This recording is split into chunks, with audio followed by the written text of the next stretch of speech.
স্কুলে পড়ো বাধা নাই, কলেজে পড়ো বাধা নাই। এই যে আমি এতক্ষণ আপনাদের চিল্লাইয়া বয়ান করলাম, একবারও কিন্তু আপনাদের বাধ্য করি নাই যে স্কুল কলেজ ছেড়ে দাও, মাদ্রাসায় চলে আসো। একবারও বলি নাই, আপনাদের বাধ্য করে বলি নাই তাবলীগে না গেলে জাহান্নামে যাবেন। আপনাদের আমি বাধ্য করে বলি নাই পীরের কাছে না গেলে জাহান্নামে যাবেন। আমি আপনাদেরকে বাধ্য করে বলি নাই কওমি মাদ্রাসায় না পড়লে জাহান্নামে যাবেন।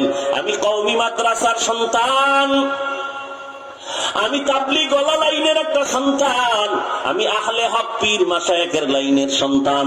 কিন্তু আমি একবারও বলি নাই রে যুবক স্কুল কলেজ ছেড়ে দিয়া বড় হুজুর হয়ে যাও, একবারও বলি নাই। বরং ইসলাম এত সহজ, তুমি ইসলাম মাইনা স্কুলে বড় বাধা নাই, কলেজে বড় বাধা নাই, ডাক্তার হও বাধা নাই, ইঞ্জিনিয়ার হও বাধা নাই।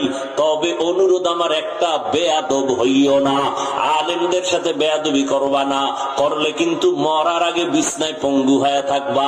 মা বাবার সাথে বেয়াদবি করবা না, কারণ মানুষের বদদোয়া বড় মারাত্মক। কেমন মারাত্মক জানো?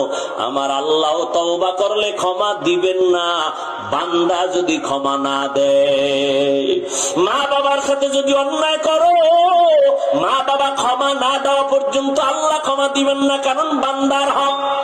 শিক্ষকের সাথে যদি বেয়াদবি করো, শিক্ষক যদি তোমাকে ক্ষমা না দেয়, তোমার কপালে আল্লাহর ক্ষমা আসবে না, কারণ বান্দার হক, বান্দার থেকে ক্ষমা নিতে হবে।